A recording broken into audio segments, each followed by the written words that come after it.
दोस्तों वीडियो में आगे बढ़ने से पहले मैं आपको ये बताना चाहूँगा कि अब तक आप हमारे 2 लेक्चर्स देख चुके हैं। अगर आपको ये वीडियो पसंद आ रही हो तो आप वीडियो को लाइक ज़रूर कीजिएगा, चैनल को सब्सक्राइब कीजिएगा, अपने लोगों तक इस वीडियो को शेयर कीजिएगा, बेल आइकन दबा के आप हमें अपना समर्थन दिखाइएगा। ओके फ्रेंड्स, तो 2 लेक्चर हम एंशिएंट हिस्ट्री की कवर कर चुके हैं। सबसे पहले लेक्चर में हमने आपको क्रोनोलॉजी ऑफ सिलेबस बताया था, जिसमें हमने बताया था कि पहले हम प्री हिस्ट्री पढ़ेंगे जिसको हम कवर कर चुके हैं, और अब जो सेकंड लेक्चर है इसमें हम चालकोलिथिक पीरियड पढ़ने वाले हैं। चालकोलिथिक पीरियड में हमने आपको बताया था कि इंडस वैली सिविलाइजेशन के बारे में पढ़ेंगे, कैसे उसका ओरिजिन हुआ, डिक्लाइन हुआ, वहाँ की अर्बन आर्किटेक्चर कैसी है, टाउन प्लानिंग कैसी है, सोसाइटी कैसा है, economy, agriculture, art culture, religion, tradition और उसका आज के डेट में कंटिन्यूटी, ये सब हम इंडस वैली सिविलाइजेशन से दोस्तों पढ़ने वाले हैं इस लेक्चर में, जो सेकंड चैप्टर है इसमें। तो दोस्तों सीधा जंप करते हैं हम अपने इस चैप्टर में जिसमें हम इंडस वैली सिविलाइजेशन को पढ़ने वाले हैं।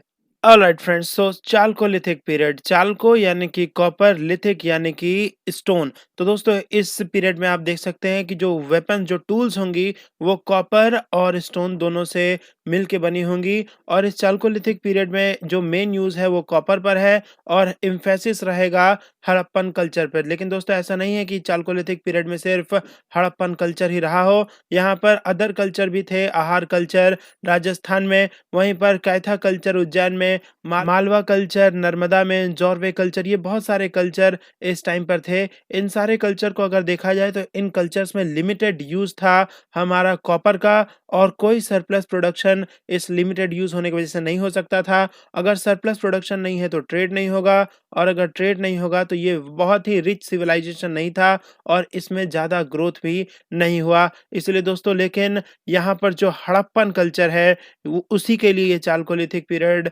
इम्पोर्टेंट है, और चालकोलिथिक पीरियड में हम मेनली हड़प्पन कल्चर पे एम्फेसिस करते हैं। इसके अगर हम फीचर देखें तो इसके कल्चर को अगर देखा जाए तो ये हमें इसका सिर्फ आर्कोलॉजिकल सोर्स मिलता है। रिटन स्क्रिप्ट इसके हैं लेकिन वो अभी तक डिसाइफर नहीं हो पाए हैं। इसी के साथ दोस्तों अगर हम इसके फीचर्स और देखें तो लार्जेस्ट एरिया हड़प्पन सिविलाइजेशन जो है वो कवर करता है। अगर उसको उस वक्त की कंटेम्प्रेरी सिविलाइजेशन से देखें जो कि इजिप्ट में और मेसोपोटामिया में और चाइना में था, इन सब के कंपैरिजन में जो सबसे लार्जेस्ट एरिया है वो हड़प्पन सिविलाइजेशन का है। वहीं दोस्तों इसका एक और फीचर है जो कि अर्बन सिविलाइजेशन है। ये अर्बन सिविलाइजेशन का मतलब वेल प्लान्ड यहाँ पर टाउन है, यहाँ हमें वेल देखने को मिलता है, ट्रेड एंड कॉमर्स देखने को मिलता है, आर्ट और क्राफ्ट भी यहाँ पर उसके एविडेंसेस भी हैं, और पीसफुल लोग थे हड़प्पन कल्चर के।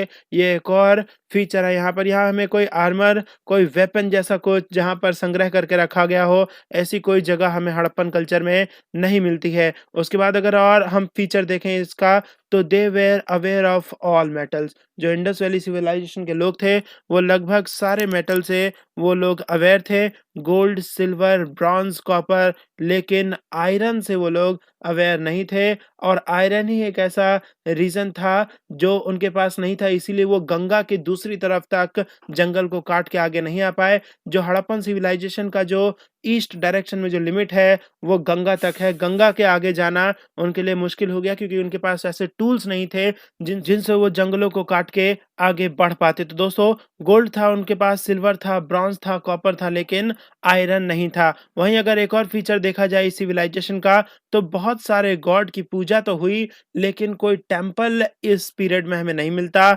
और इसी के साथ जो ट्रेड था वो बार्टर सिस्टम पे था, लेकिन कोई कॉइन इस टाइम पे नहीं मिलता।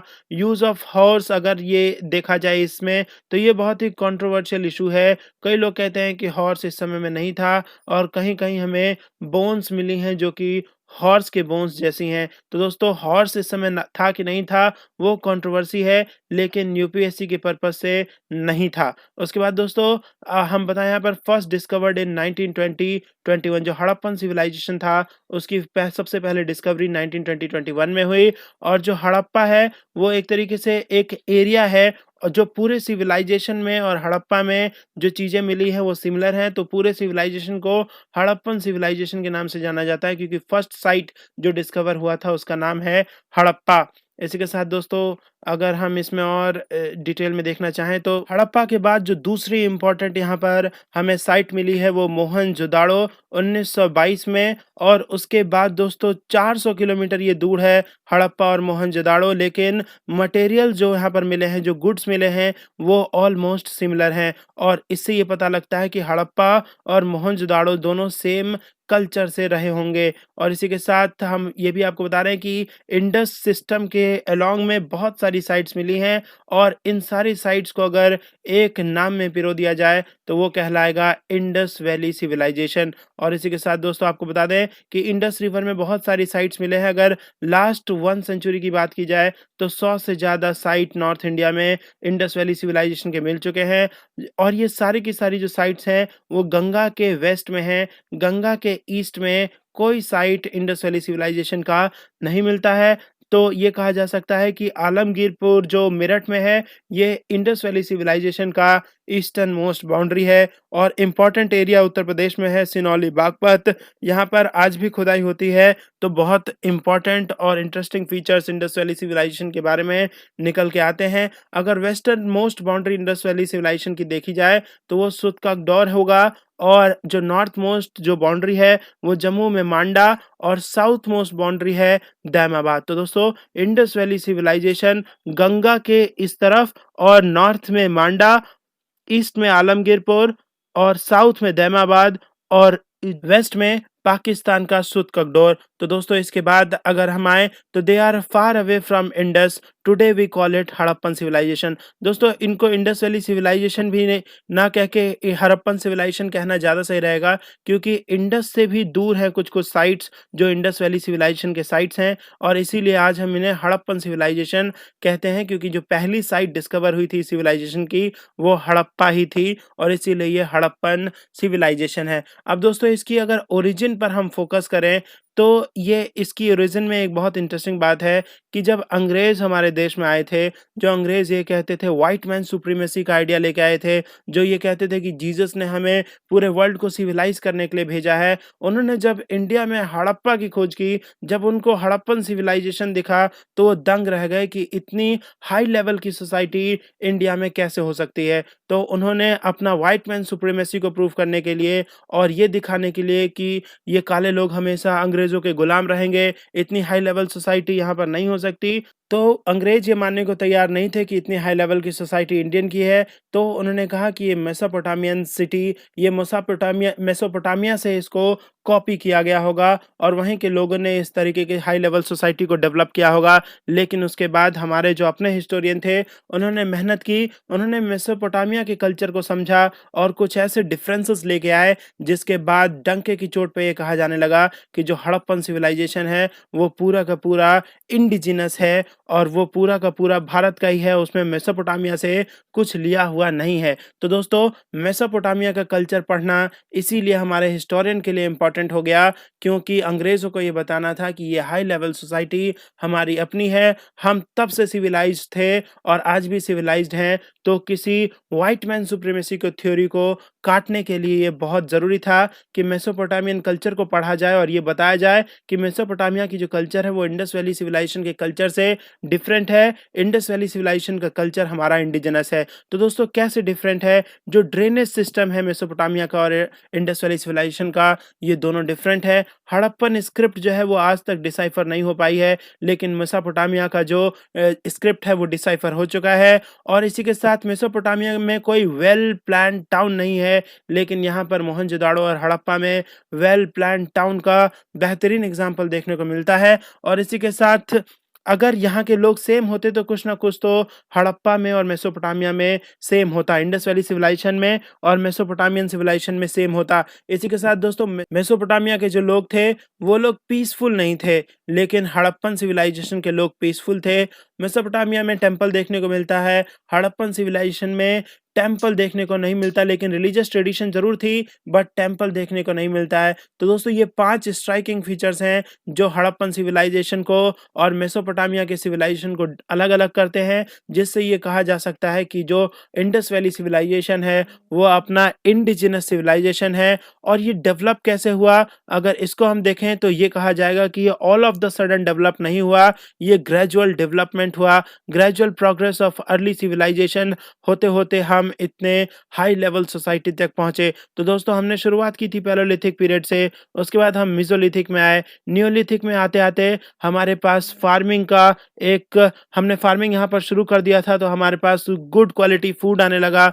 गुड क्वालिटी फूड आने लगा तो हमारी पॉपुलेशन भी बढ़ गई, क्योंकि मानव के हेल्थ में यहाँ पर मानव का हेल्थ सुधरा, पॉपुलेशन बढ़ने लग गया। इनिशियली मानव हिल टॉप पे रहा करता था, लेकिन अब पॉपुलेशन बढ़ने के कारण हिल के नीचे आने लगा मानव। उसके बाद जब वो हिल के नीचे आया और हेलोसिन एज में, जो कि वार्म एज था, जिसके बाद जिसमें आइस पिघल रहे थे, तो बहुत सारे रिवर बन के आए, तो मानव जो है, इंसान जो है, वो रिवर के बगल में रहने लगा। रिवर के बगल में रहने लगा तो और जब एग्रीकल्चर शुरू करने लगा तो दो इंपॉर्टेंट टेक्नोलॉजी सामने आई, एक प्रो कल्टीवेशन और एक इरिगेशन मैकेनिज्म। प्रो कल्टीवेशन का उदाहरण हमको राजस्थान के कलिबंगन में इसका एविडेंस मिला है। प्रो कल्टीवेशन यानी कि रेन फेड कल्टीवेशन, जहां पर इरिगेशन की जरूरत ना पड़े, लेकिन कई जगह ऐसे भी थे जो एरिड जोन थे, जहां पर बारिश इतनी नहीं होती थी, वहां पर हमें इरिगेशन को भी शुरू करना पड़ा। तो दोस्तों इरिगेशन का काम भी हम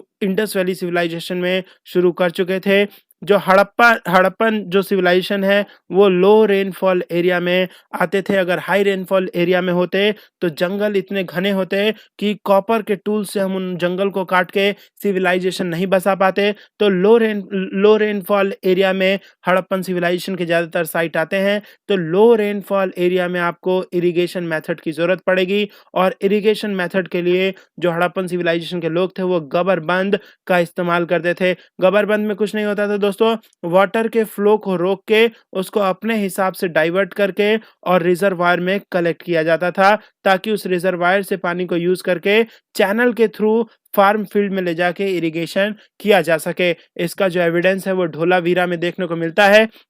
इसी के साथ दोस्तों लोग जो थे हड़प्पन सिविलाइजेशन के, वो कोस्टल एरिया में जो बसे थे, कोस्टल एरिया में पॉपुलेशन बढ़ने का नतीजा ये निकला कि नाव पकड़ के लोग विदेश जाने लगे और ट्रेड चलने लगा। तो लोग मेसोपोटामिया से यहाँ पर ट्रेड करने लगे थे, हड़प्पन सिविलाइजेशन के लोग। इसी के साथ दोस्तों हम कहते हैं कि हड़प्पन सिविलाइजेशन में जो डेवलपमेंट था वो बोथ था, इंटरनल भी और एक्सटर्नल भी। इंटरनल में हमने एग्रीकल्चर में जबरदस्त ग्रोथ किया, सरप्लस प्रोडक्शन हमारे पास था, हमने ट्रेड शुरू कर दिया, और फॉरेन कांटेक्ट भी हमारे उस ट्रेड की वजह से बढ़ते गए। सेंट्रल एशिया को हमारे ट्रेड्स जाते थे। तो दोस्तों ये पूरी कहानी है हड़प्पन सिविलाइजेशन की, जो कि एक वेल डेवलप्ड सोसाइटी और टाउन प्लानिंग भी यहाँ पर अच्छी देखने को मिलती है। और ये क्यों हुआ? सरप्लस एग्रीकल्चर के कारण हुआ। सरप्लस एग्रीकल्चर के कारण जो हड़प्पन सिविलाइजेशन था, वो इंटरनली और एक्सटर्नली फॉरेन कॉन्टेक्ट की वजह से एक्सटर्नली भी उसने ग्रोथ किया। तो दोस्तों चालकोलिथिक पीरियड में बहुत सारे कल्चर हैं, लेकिन हड़प्पन कल्चर पे मेन एम्फेसिस इसीलिए रहता है क्योंकि इसने ग्रोथ में बहुत ज़्यादा अपना योगदान दिया है। हड़प्पन पीरियड को अगर हम जब पढ़ते हैं तो 3 अलग-अलग पीरियड्स में पढ़ते हैं, अर्ली पीरियड, मैच्योर पीरियड और लेट हड़प्पन पीरियड। जो अर्ली पीरियड का टाइम स्पैन है वो 3500 से 2600 बीसीई, और इसी के साथ मैच्योर पीरियड 2600 से 1900 बीसीई, और लेट पीरियड 1900 से 1400 बिफोर कॉमन एरा है। हड़प्पन सिविलाइजेशन जो मेन है वो मैच्योर पीरियड में हमें देखने को मिलता है। उसके बाद दोस्तों डिक्लाइन ऑफ हड़प्पन सिविलाइजेशन पे भी बहुत ज़्यादा थ्योरीज हैं, जिसको अब हम देखने वाले हैं कि आखिरकार इतनी भयंकर सभ्यता, इतनी ज़बरदस्त सभ्यता डिक्लाइन कैसे हुई। तो ये डिक्लाइन का दोस्तों जो हमारे पास व्हीलर थे, व्हीलर ने कई सारे व्यूज़ दिए कि आखिरकार कैसे इतनी बड़ी सभ्यता जो है वो डिक्लाइन हो गई। व्हीलर जो थे वो ब्रिटिश आर्कियोलॉजिस्ट थे। उनका एक व्यू था कि क्या आर्यन ने इस सिविलाइजेशन को डिस्ट्रॉय कर दिया। इसको हम आज नहीं मानते हैं कि आर्यन ने इस सिविलाइजेशन को डिस्ट्रॉय नहीं किया, क्योंकि when civilisation was discovered Britishers were there. Wheeler नाम का एक आर्कियोलॉजिस्ट वो ये कह रहा था कि आर्यन ने इंडस वैली सिविलाइजेशन को डिस्ट्रॉय किया है। उन्होंने इसके पीछे रीजन ये बताया कि जो ऋग्वेदा है, जो आर्यंस जो वैदिक एज में जो वैदिक लिटरेचर है ऋग्वेदा, उसमें most important God of Aryans was Indira. Indira जो कि God of rain and thunder कहा जाता है, जिनको वॉर गॉड कहा जाता है, और उनको वेद में पुरंद्र भी लिखा गया है। पुरंद्र यानी कि वो जो पुर यानी कि टाउन और फोर्ट्स को ब्रेक करे। तो दोस्तों इंदिरा के उपासक बता करके ये आरोप लगाया गया आर्यंस पे कि उन्होंने वो गॉड ऑफ वॉर की वो पूजा करते थे और वो जब इंडिया में आए तो उन्होंने यहाँ की इंडस वैली सिविलाइजेशन को डिस्ट्रॉय कर दिया। Who had town at that time? Indus valley people had town at that time. और अगर कोई अगर लोग हैं वो पुरंद्र की पूजा कर रहे हैं जो टाउन और फोर्ट को ब्रेक करता है, तो ऐसे लिंक करके व्हीलर ने बताया कि जो उस वक्त टाउन में रह रहे थे जो लोग हड़प्पन पीपल, उनको डिस्ट्रॉय करने का आरोप लगाया आर्यंस पे। आज हम इसको एक्सेप्ट नहीं करते। आज हम ये नहीं मानते कि जो जो आर्यंस हैं उन्होंने इतनी बड़ी सिविलाइजेशन को विनाश कर दिया उसका। वो स्मॉल ग्रुप में आए थे और वो इन्वेजन करने वाले लोग नहीं थे। जो व्हीलर का सेकंड आर्गुमेंट है वो ये बताता है कि मोहनजोदाड़ो में मास मसैकर हुआ, यानी कि यहाँ पर हत्याकांड हुआ और यहाँ पर जो है मोहनजोदाड़ो में 200 से ज्यादा स्केलेटन ऐसे मिलते हैं जिनके फेस पे कट मार्क है। तो ये कह के भी उसने कहा कि देखो यहाँ पर वॉर हुआ होगा आर्यन के बीच और हड़प्पन सिविलाइजेशन में जो लोग रह रहे थे उनके बीच, जिसके कारण से जो ये कट मार्क है उनके स्केलेटन पे देखने को मिलता है और उसी के कारण से ये सिविलाइजेशन का अंत हुआ होगा। लेकिन इस आर्ग्यूमेंट को भी हम आज नहीं मानते। आज हमारे एक्सपर्ट ने जब स्केलेटन को फर्दर इन्वेस्टिगेशन के लिए भेजा तो जो प्रोफेसर कैनेडी हैं उनका कहना है कि उस व्यक्ति की जिसके चेहरे पर वो मार्क है उसकी जो मृत्यु है वो उसके चेहरे पर आए हुए घाव से बहुत देर बाद हुई है, बहुत समय बाद हुई है। यानी कि चेहरे पर जो स्केलेटन पे जो वाउंड के मार्क हैं और जो उसका जिस समय में उस व्यक्ति की मृत्यु हुई है उसमें बहुत ज्यादा डिफरेंस है। और इसी के साथ all skeleton does not belong to same age, different period and different time. तो इसी के साथ जो स्केलेटन सारे 200 प्लस स्केलेटन जो व्हीलर गिना रहा था वो सारे के सारे सेम एज के नहीं हैं, वो अलग अलग एज अलग अलग पीरियड के हैं। तो दोस्तों ये भी नहीं कहा जा सकता कि मोहनजोदाड़ो में वॉर हुआ होगा और आर्यन ने इंडस वैली सिविलाइजेशन को नष्ट कर दिया होगा। इसी के साथ दोस्तों जो दूसरी थ्योरी है हड़प्पन डिक्लाइन की वो ये है कि फ्लड, यानी कि फ्लड आ गया होगा और पूरे के पूरे इस सिविलाइजेशन का विनाश हो गया होगा। विच टाउन डिस्ट्रॉयड इन फ्लड? तो इसका आंसर है मोहनजोदाड़ो। यानी कि जो सेकंड व्यू है वो ये कहता है कि मोहनजोदाड़ो फ्लड के कारण से विनाश हो गया। लेकिन हम इस थ्योरी को भी रिजेक्ट करते हैं कि आखिरकार मोहनजोदाड़ो के बाढ़ग्रस्त हो जाने से पूरी की पूरी इंडस वैली सिविलाइजेशन कैसे यहाँ पर उसका विनाश कैसे हो गया। तो दोस्तों इस थ्योरी को भी हम नहीं मानते। जो थर्ड थ्योरी है डिक्लाइन की वो कहती है कि कोई महामारी आई होगी जिसके कारण से ये पूरी सिविलाइजेशन डिक्लाइन हो गई होगी। जो फोर्थ थ्योरी है वो कहती है कि डिफॉरेस्टेशन के कारण यहाँ पर इस पूरी सिविलाइजेशन का डिक्लिनेशन हुआ। दोस्तों डिफॉरेस्टेशन इसीलिए क्योंकि यहाँ पर टाउन में पक्के घर बनते थे, पक्के घर के लिए बर्न्ट ब्रिक्स की जरूरत थी। अब इस ब्रिक्स को पकाने के लिए आपको भट्टियों की जरूरत पड़ेगी जहाँ पर फ्यूल के तौर पर वुड्स की जरूरत पड़ेगी और इन वुड्स के लिए आपने पेड़ काटना शुरू किया जिसके बाद प्रेसिपिटेशन बहुत कम होने लगा, बारिश बहुत कम होने लगा और उसके कारण से पूरे की पूरी सिविलाइजेशन डिक्लाइन हो गई। इस थ्योरी को भी हम इतना ज़्यादा